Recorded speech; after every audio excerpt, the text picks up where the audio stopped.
anymore. Things like Kai'Sa, things like Senna, they need to be off the board. Like you cannot, have that be a comfort pick for Lee, but even things like Smolder are still available. There's just so many hyper carries that can really affect the game for him. We'll see if he wants to go towards that or maybe go for some more proactivity. It will continue to be the Trundle, but the Poppy is up, Mazel. The Poppy is up. I really would like to see it. I'm surprised that FPX banned the Pantheon on blue side. I thought they would maybe leave that open and force the ban there and leave a little bit more open on their side, but they're gonna first pick the Aurora, which has risen in priority, also a flexible pick.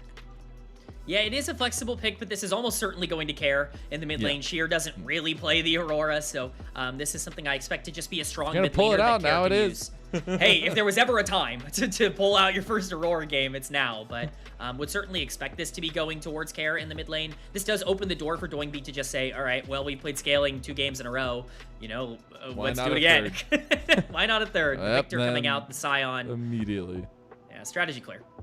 Yeah, very clear. I really like this 1-2 pick, at least for NIP. Now they need to build the composition around that, try to find at least maybe the Kai'Sa or things along those lines for Leave, get those hyper carries going for himself. But now FPX have that response. They get 2 picks here. Jie gonna be on the Sejuani, so Piggy duty for him, and Care gets the Yone. Certainly one of the picks you think about the most. This is actually double flex in these solo lanes, so it is. Really exciting for that. I honestly don't know what direction this is going to go. I think Aurora top makes more sense with the Victor in the mid lane, but you never really know what you want to do here. Yeah, I think it's really good in that department. Neither of these two players, or I guess Care has played both of these champions throughout this split, so it's really just about which one he feels more comfortable on. But it's going to be the Jhin instead of that hyper carry we were theorizing, the Kai'Sa. Hey, whoa. Don't you badmouth my Jhin. We've had crazy carry performances for... No, I'm just going to stop that right now. He's not a hyper carry, but he can't find those pickup kills. Leave has also had some incredible performances on Jhin, but I agree it's not the same feeling that we've gotten from the other 2 games. Yeah, it certainly is a bit of a different feel, and I think they really want to try and push for more coming out of the jungle. That's what this signals to me. This is kind of regular season NIP drafting where it's like, yeah, Leave he's good, he's fine, he can play Jhin, and it's going to work out really well, and we can counterpick for Naiyou later on in the draft. Perhaps get him a Viego, or, I know that there's a lot of contention around like a Lee Sin, but something like that can be much more of a main character throughout a lot of the game, and we can even see that with more bot lane focused bans coming in here. We could. As the Kalista ban is going to be the answer for NIP, at least in their first ban. Then we'll get the Leona ban by FPX, who already have so much damage and so much setup for these solo lanes, really opting into that so far for their first phase. It's going to be that Kai'Sa ban to follow up, but this time on NIP's side. So trying to take that away from JiaQi, and I think that's a great call with the way that this comp works as of now for FPX. Yeah, not only does it pair incredibly well with everything that you've built, but this is kind of the champion JiaQi is known for. So you definitely don't want to give it over for free. That and the Corki have definitely been the 2 that I think have had the pop-up performances. So the Poppy eventually will come out. This time, really, I guess kind of as a combo ban here. But, I highlighted it. I really expect there to be a carry jungler coming out. I would be very surprised if that's not the direction NIP are heading. Give him the sticks. It is the Viego.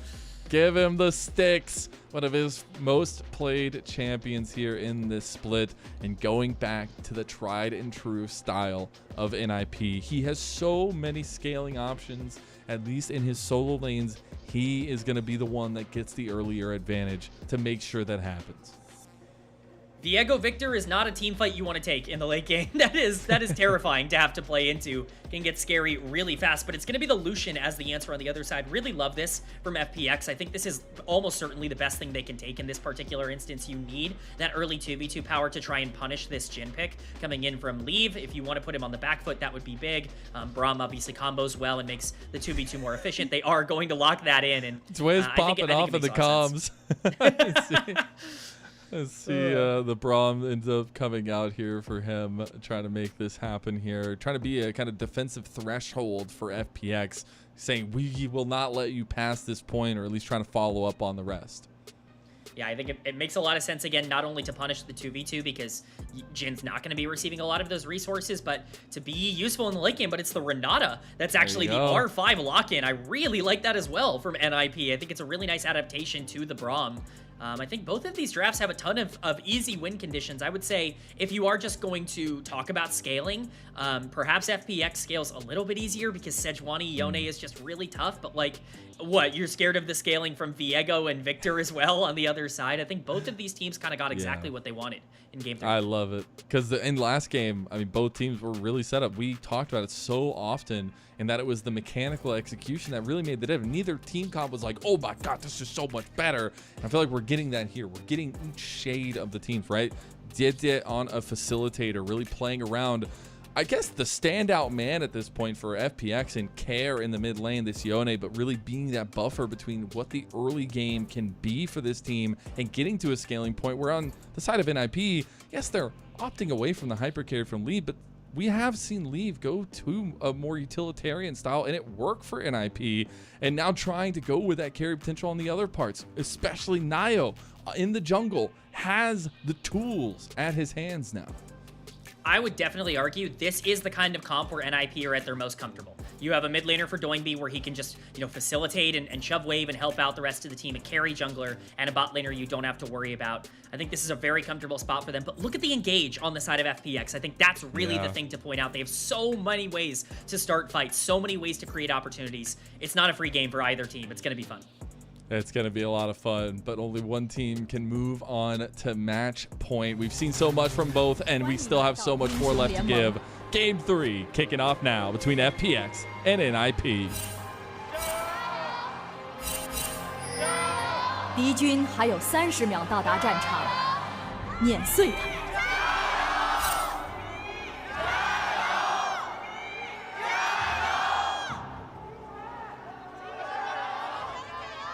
There we go. All they needed was a tied series to be louder. Yeah, that's all we needed. Results-based analysis. To put their whole heart into it. Exactly. Yeah. So LPL is the home of results-based analysis. I feel like, maybe that's the LCK. I don't know. I feel like between the two. I think if you ask Reddit, it's every region. So we can.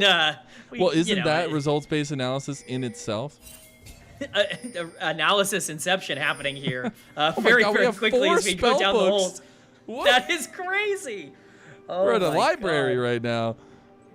Double spellbook bot lane coming in for ninjas in Pyjamas. They're going to have access to so many different trading tools in the early game. 5. There's so many fun ways to look at this. Oh boy.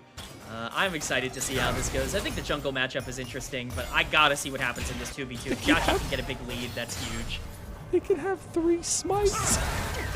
At one point, they will have 3 smites available to them. That is beyond hilarious to me. Oh my god, I really hope we get 5 smites in one fight. That would be absolutely hilarious. Anyways, that's just me having a little bit of fun with the eye candy. But we're looking at the pressure that's being put on by this bot lane. The 2v2, the spellbook really come and pay out for Niket as he's going to use that early heal. And we'll get the 4th shot from Leave to level up the Deadly Flourish. Not going to connect, but they have full priority in bot side. This is that R5 Renata coming into play here for Niket.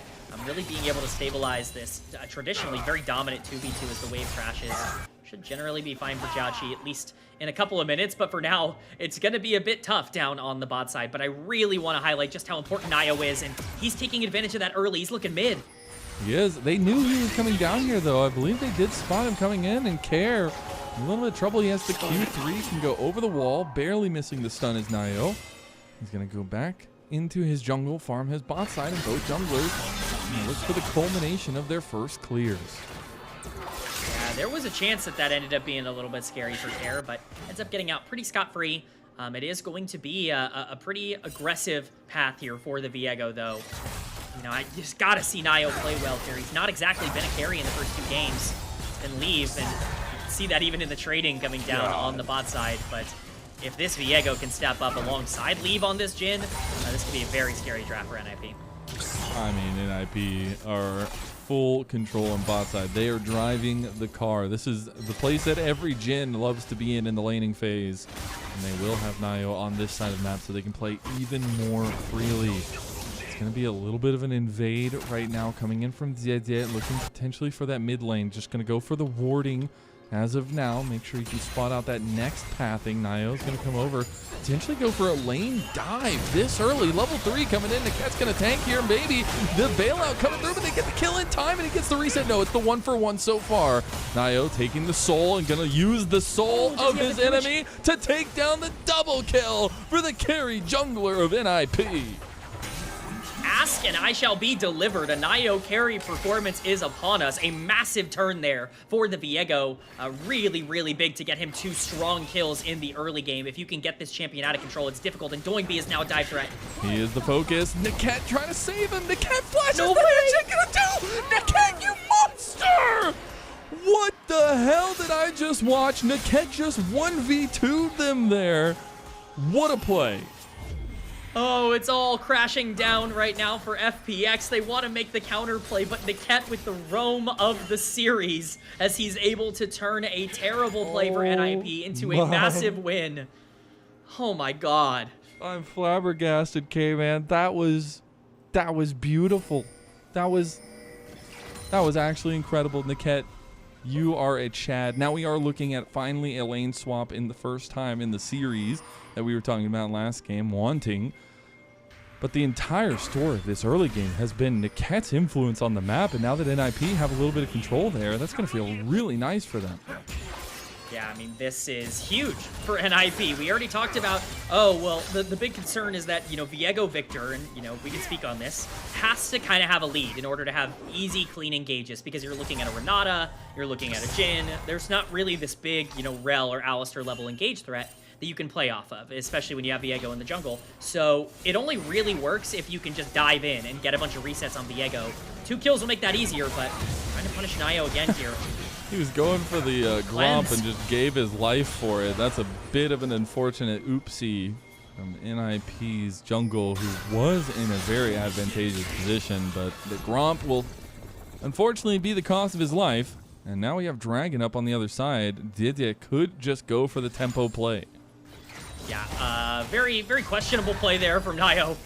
Basically gave over his entire lead there. Still does have, you know, quite a bit of gold, but not the play you wanted to make. That's certainly the case.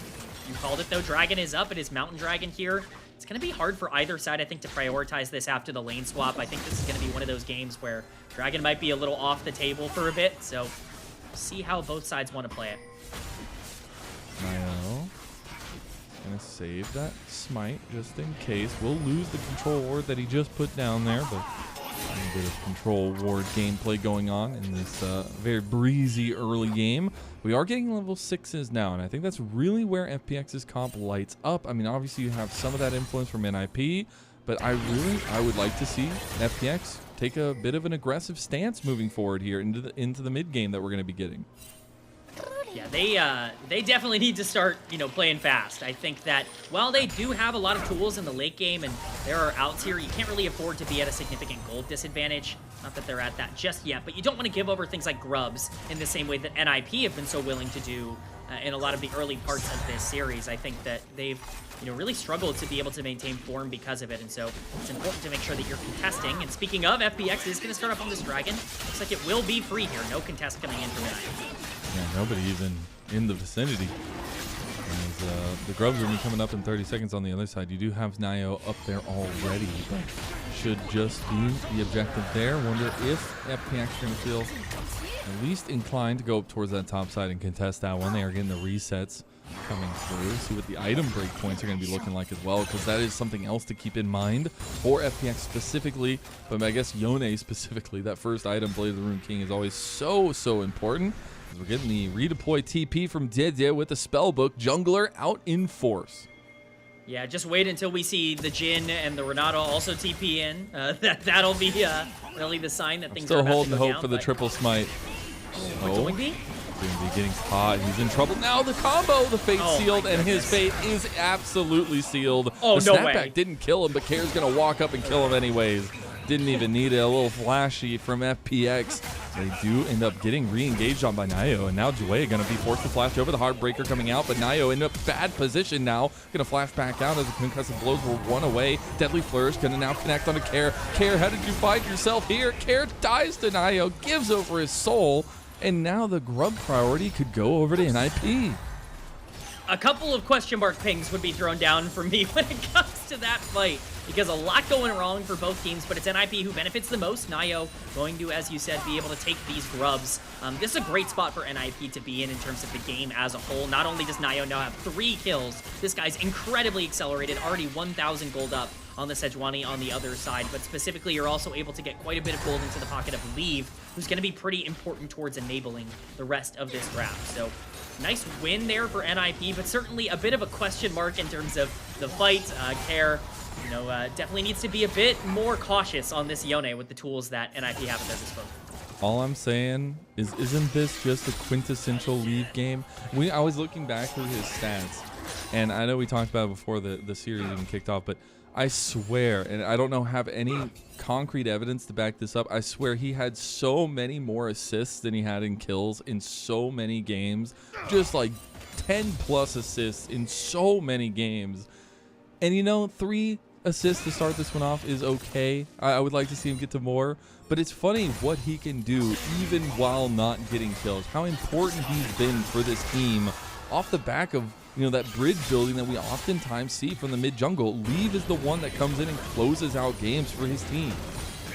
I love the call out because I think Leave deserves so much attention for what he's been able to do this split. Again, this was a guy on EDG that we were talking about as like, okay, well, he has to get resources, he has to play strong side, he has to be the main character, or else he's not going to be effective. He's completely changed the narrative and also become an incredibly versatile and valuable AD carry as a result, as we've seen here. But part of the reason that that has been so effective is because of how good the mid-jungle duo has been at being those primary creators, and that is going to once again be the case for the team here. Naiyou set up to really carry. He's had some questionable plays, not only at the beginning of this already, but really throughout this series.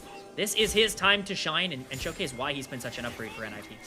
Well, hey, some of those questionable plays, you know what would be really good for that? A little bit of review and a little bit of pro diff, as we might see a bit of pro diff in the top side, but this little setup on this prodiff.gg moment in the dive in the top side, as we're going to get the handshake, and NIP are going to get duped here, though. They went overextended as the Deadly Flourish didn't really do much, and the Fate Sealed comes back, and FPX turning completely on Naiyou, as he's not going to go down. He's so low. Oh, the Lightbringer isn't enough. Naiyou barely survives. I think he had under 10 health there in the end. But let's go ahead and bring that prodiff.gg back up, because I think that's a bit of a pro diff, as LPL 10 will get you 10% on one-on-one coaching sessions with only pros from the LTA, NACL, and the ERLs. Go to prodiff.gg. Be able to find that link in chat. Yeah, I think NIP could have used a bit of pro diff there to remind them that Braum can block Renata ult. That's a bit of a problem in this exchange as we get a replay here. They're setting up this play and they're like, okay, we throw down the hostile takeover. Well, there it goes. There's no way to outplay or counterplay that. The CC chain coming in is very good, but this play was doomed from the start for Ninjas in Pyjamas, and they just were way too over-aggressive and looking for it. They are very lucky that Naiyou can get out of here alive. It's the shield from Niket that just keeps him alive. Look at how close this is. Oh my goodness. 8 HP. He was down to 8 HP. 8 HP. Oh my god. Well, he is 3-1 on the Diego, and I think he is absolutely in a prime position to be the carry we have seen NIP Naiyou be so many times this play. I know we talked about Lee kind of being that linchpin a lot of the time, finishing games on, but Naiyou is how they get there. As now we have first items completed for everyone, except unfortunately for Care. He did stop off for the boots, but Dragon is started up by NIP. FPX are right in vicinity. They're going to eat up a lot of CC. Okay, he's going to miss the Arctic Assault. He's going to move back over, though. The combos are so important to lay out, though. Doinb going to be man-marking that TP as Shear's going to be coming over. The Dragon ends up going the way of Naiyou. Now one reset makes a difference. Between worlds, they lock him down. Shear's just going to go down. The dancing grenade gets the kill, and now NIP with a final shot to the dome. Takedown 2 from FPX. They lose the Dragon. They lose potential around that bot side play, and now a 1.3k gold lead for NIP. Oh my god, wait, he got hit by that. That's crazy. Naiyou looking to turn back. There's the redemption play coming in. The handshake coming in from Niket. Niket's running forward as Care's looking for a bit of a rebuttal. Tries to catch him out. They get the 3-man Q3. Care's putting on a wonder start performance right now as Naiyou's forced to flash out. a crazy turn there from FPX. I thought that fight was really cooked for them, but turns out to be at the very least okay. What a great job by NIP. They spot the teleport early on, and we're going to get a replay here. The way that this starts, the smite going down, this is basically a 50-50 once again, but Naiyou able to land it. This is perfectly played. The stun immediately comes in the moment the ult is dropped, and there's not a single second that Aurora gets to move in this entire exchange. JiaQi just has to give his life at this point, which is never a great place to be in as the AD carry. Luckily, Care and Jeja are able to turn a bit, but it continues to be bad setups from FPX that really cost them. But I will say, though, that was Care without a Blade of the Ruined King, and he just melted that fight if he finds the angles. Now he has that item completed. I expect that level of intensity to still be there from him, but maybe the payoff can be a bit bigger next time. You got to keep tabs on what this Yone can do in this game. A guy in Care who has literally his entire career under the FPX banner, but is the guy that has been the holdover through all of these roster changes, and now he's got a signature in the Yone, he's trying to make it work. This is his chance to carry the game for sure, and really highlights these two drafts, I think, to kind of talk about that, because as much as we like the position NIP is in, and 4 kills on Viego just feels very difficult to break through, we already talked about it. The engage on their side is a lot more inconsistent than it is on FPX. If you can't get those resets off on Viego, he is going to melt to the Yone, and so you still need to make sure that you're executing in these fights. Care has all the tools he needs in order to step this up, and could be even better if FPX are able to secure this Herald. That's why I appreciate, at least from the side of NIP, the Collector first on Leave. I'm a big fan of Collector on Jhin first. I know a lot of people in the LPL have been going U moves first, but especially to give those resets over to Naiyou, I think it's just a perfect combination. We are going to see NIP use the combination mid-jungle to get this bottom outer turret. This would be feat for NIP if they take this. It was going to be decided off of the next objective, but NIP say no. We will claim that now. Feats of strength to ninjas in pajamas. Definitely a positive thing to get for NIP, as continue to try to take away as much as possible. JiaQi, they're here. Naiyou. Oh my god, Leave even got one. Let's go. Well, there you go. Good for Leave. He's gonna the spellbook Jhin continuing to get enabled down here on the bot side, or I guess in the mid lane now. But I think Leave is actually very relevant towards how this game plays out. I think you're in a position where if Jhin actually is able to hit a lot of those W's, you know, those deadly flourishes, that could be a primary way to set up an engage for Viego or for Victor to go in. For so, sure. You know, definitely watch Leave here. Important to think of how he finds his entrances, the utility that he brings to these fights. On the other side, his counterparts just looking for the damage. We do have the Rift Herald up for Jit. I do want to see how they use this one. I mean, about 1:20 till that dragon. It would be a nice distractionary tool to use. I like to call it the distraction card effects. If you know, you know. And I would love to see it used in that mid lane ahead of that one. I know it's not the most important dragon, but getting these cloud dragons stacking will be important for both sides. Yeah, I mean, dragons have been consequential in this series already. We've seen the effect that can happen, especially when you split one apiece at the start. It delays the game quite a bit, which can favor a team that maybe wants to play front to back a bit more. I think both of these teams would love to get that Dragon Soul and would both love to kind of push that Cloud Soul forward in particular for FPX. But they're going to be on the top side here. Potentially be a Rift Herald angle if they really wanted to be aggressive about it. But with 40 seconds until Dragon, doesn't seem like they want to do that. Definitely just waiting for their opportunity. They don't want to make mistakes here. Ooh, second item, Navori Flicker Blade there for JiaQi, as that's going to be a big item spike. Still waiting as Collector number 2 comes across the comp for NIP. And it's going to be for Naiyou, completing his second item ahead of that threshold here and ahead of this fight.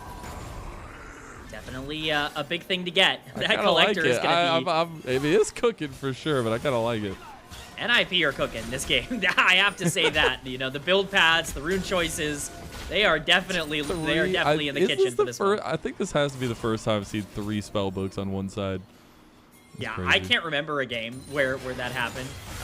You know, it certainly is one of those. Has Leave even switched off of his spells, though? I'm pretty sure, because he hasn't even flashed. Okay, well, Naiyou's going to have to use something. He's going to have to flash. Cullen coming in. He gets out again. How does this dastardly man continue to escape?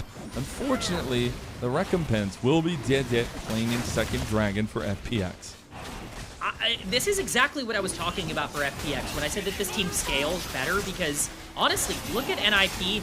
It's all well and good for Viego to have 4 kills. If he gets Sejuani ulted into Braum stun into Yone ult, like, there's no way for Viego to play. He has to get resets. He has to be first. And so, you know, this is not over by any stretch for NIP, just because this Viego is strong. But yeah, could be some top lane pressure here. It's just a really nice play for FPX.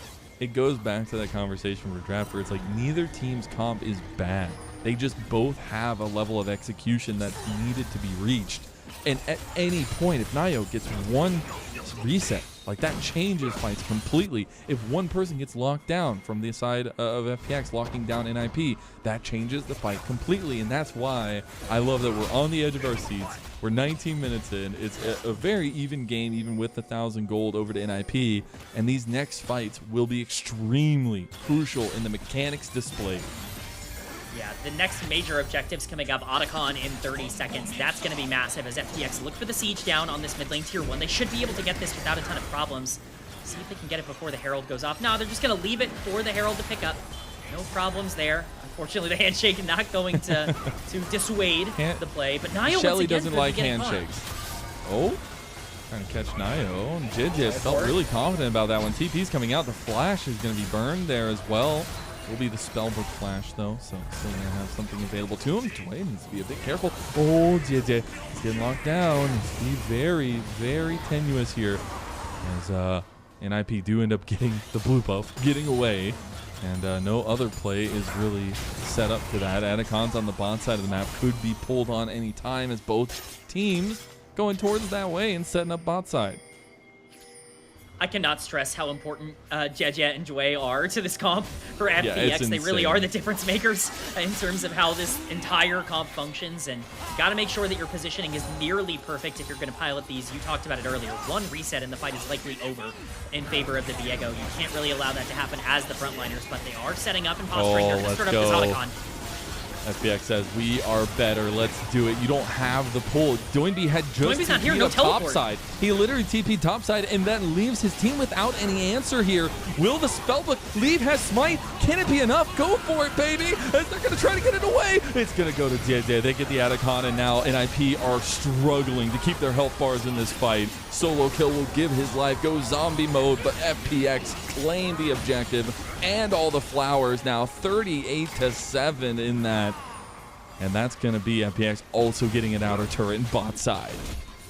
It's a masterclass from FPX on capitalizing on a huge mistake from Doinb. He's topside with no teleport when Otacon is spawning. They recognize that it's completely free to take. There is no way for NIP to deal with this other than getting a miracle steal. Naiyou looking for JiaQi.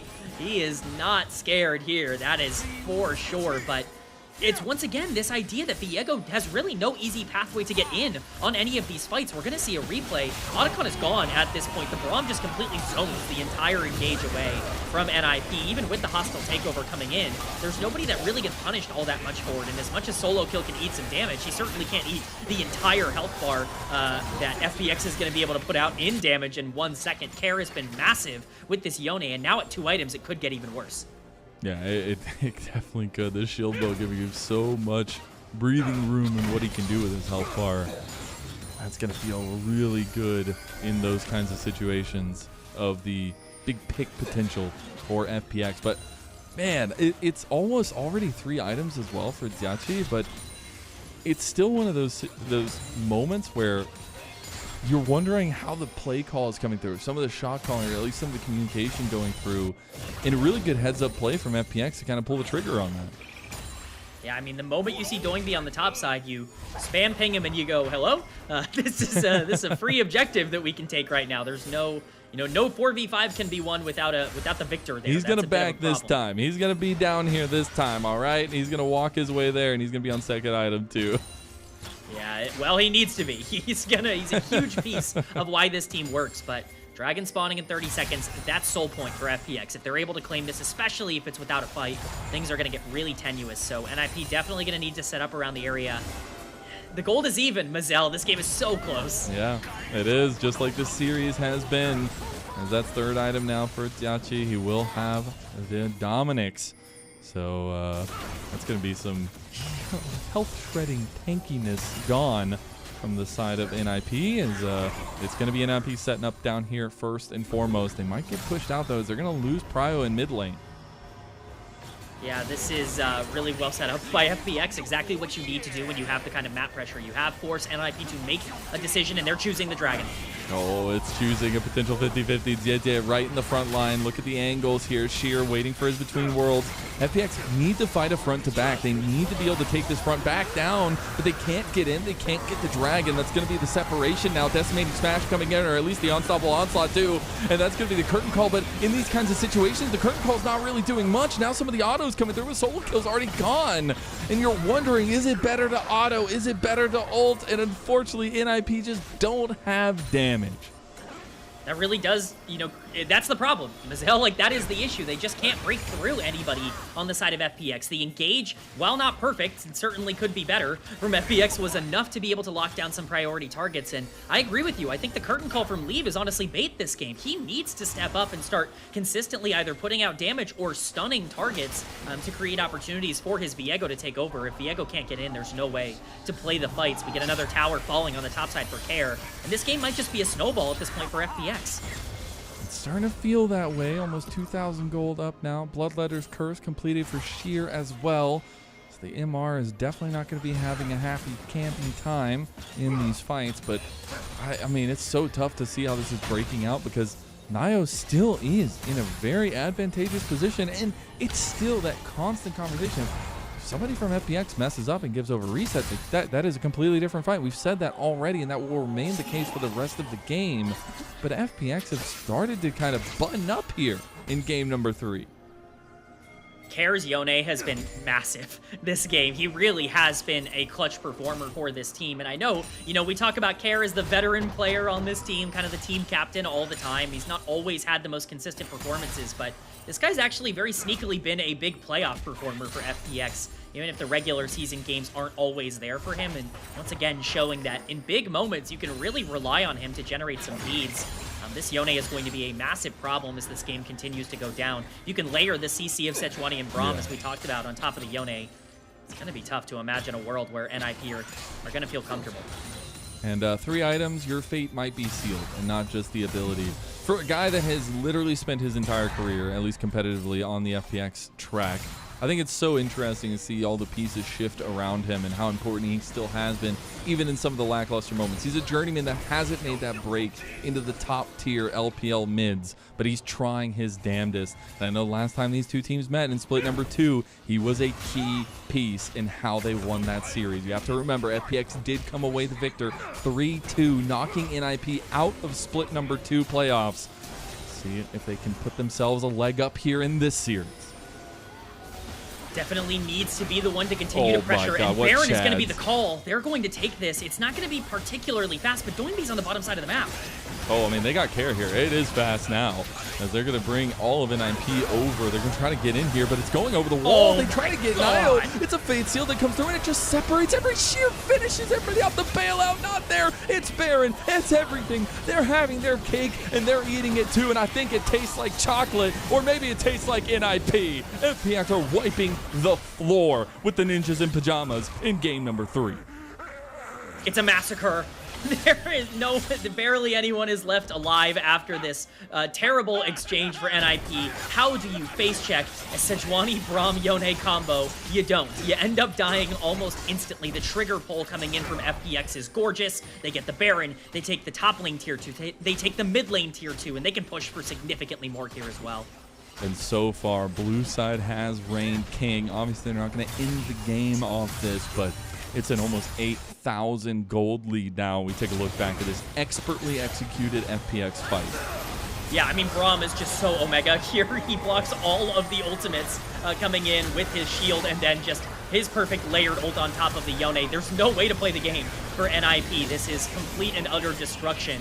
And really, at this point, you just have to wonder where any sort of playmaking tools are, because for as much damage as NIP have, they have no way to actually use that damage, and it's really costing them. FPX now moving towards the bot side. We could be looking at a push for the end of the game.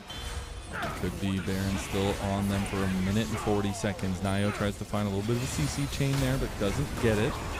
The wave is the focus now. Doinb is starting to get pretty strong on almost 3 items now, but still lagging far behind many members of FPX. FPX won't actually get the siege potential they wanted. They're going to wait for another wave coming in here, but they're going to push mid with care. Yeah, that's the thing, is they have so many different, split push options because you have a comp of Yone and Aurora that, these waves are going to get crashed so quickly. It's almost NIP's detriment that they're, sitting in their own base. Oh my god. The ultimate coming down. It's just for fun at this point, the amount of CC they can layer. Dragon coming up, this would be sole point for FPX because they were not able to grab that 4th Dragon, but certainly a fun feather in the cap to grab. And I think that's a little bit of a boon to NIP, and being able to stop that. I mean, at least you don't have to deal with the Cloud Soul going over with this take. You still buy yourself a little bit of time with that last take, and you don't end up losing the inhib in mid. Oh, I spoke too soon. Didn't take down the cannon. Unfortunately, he's a Jin. He could have switched to Smite, just saying. But wasn't able to in the end. Now he's going to open up, though. Coming in with the curtain call, looking for that one reset is NIP. They find it. They are able to get that one down and leave, helping set up the team. Yeah, I mean, it's really greedy positioning from FPX. Like, their jungler is taking Dragon, their mid laner is pushing mid. You can't really be stepping up 3v5 and just saying, like, we still win, we can still posture. It's just a bit too much, but the punish ultimately isn't too consequential, just going to kind of cease this Baron power play that they had. Still a 4K gold lead generated from that Baron, which has turned into this absolutely mammoth lead for FPX, and you can see it in the gold on the other side. The 2 carries for FPX just so enabled. Yeah, they are pumping. I don't know if you know this reference, but one of these things is not like the other. Yeah, and one of these things is sheer. It doesn't belong. Being almost 4 levels above Solokill, by the way. 3 at this point, and Solokill did catch up a little bit. So yeah, I'll give him that. But he's very far behind, and Sheer has just been farming up the side lanes like crazy. And again, it brings up that conversation of side laning pressure as Naiyou getting a bit caught, fate sealed, and that will be Naiyou down. The one thing that NIP needs is gone, and now they will end up getting the big pick onto Niket too. FPX are surrounding NIP like sharks. Glacial Fish are going to go over the wall to culling on top of the slow here just to almost kill Solokill. Yeah, at this point, it's disgusting to watch. FPX going into the base, and Sheer is ready to end the game. Dude. I mean, Sheer's level 17. You'd have that match by Doinb, but he's a top laner comparatively. Unfortunately, Solokill is not anywhere near that now. You do have care clearing out some of the vision here, and FPX hesitant to really put this game to bed, but they're doing so in a very reserved fashion. Yeah, I mean, once again, it's just JiaQi being able to play as aggressively as he wants. They feel like they found a catch. He even whips ultimate just to bait them in to this fight, but Care is here, and Care will win any exchange he's in at this point. The stun comes down, the damage comes through, and once this Viego is dead, there is no fight to be had. Even the back end of this fight is impossible. JiaQi just leading Niket from the map. His former teammate, he has no love lost for him in this series, and then the culling coming down as well. Basically shredding through the Scion. It's really tough to tank at this point in the game. You just got to be so safe.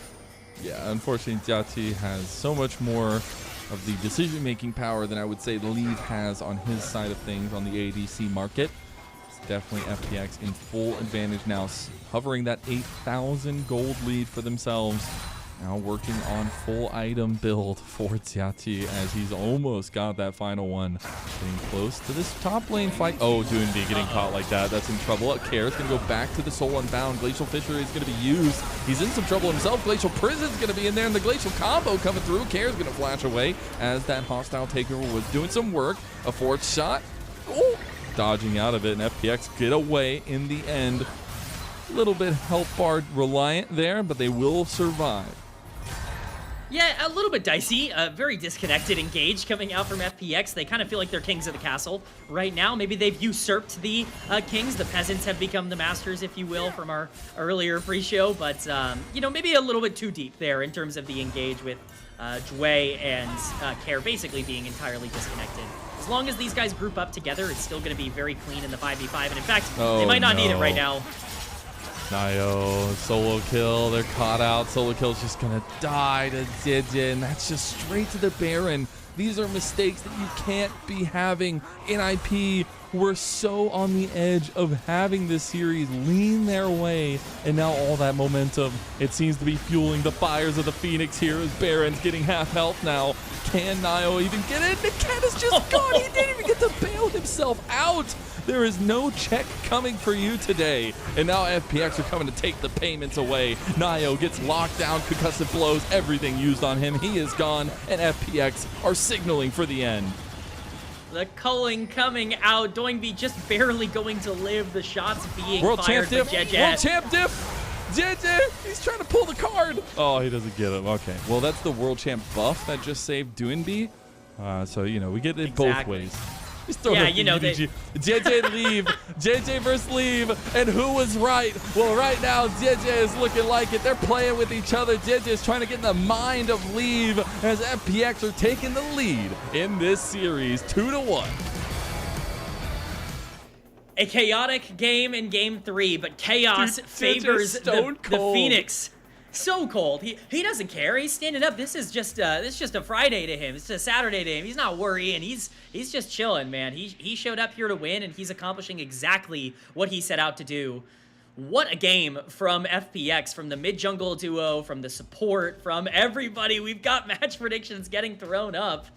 You know, right now we could be on pace towards an FPX upset. Is that even fair to say for a Group Ascend team? It's not, because no Group Nirvana team has ever beaten a Group Ascend team.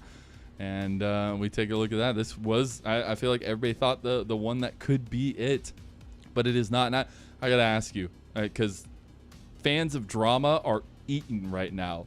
We literally got, JJ was playing with him, bro. Like he was messing with his brain in that last little bit. Saying hi to his old teammate. I wonder how this is going to work out, as blue side again has been king here, and FPX have also been king of this series so far. Now, Mazel, I got to ask you, of course, you'll have more knowledge on this than I will.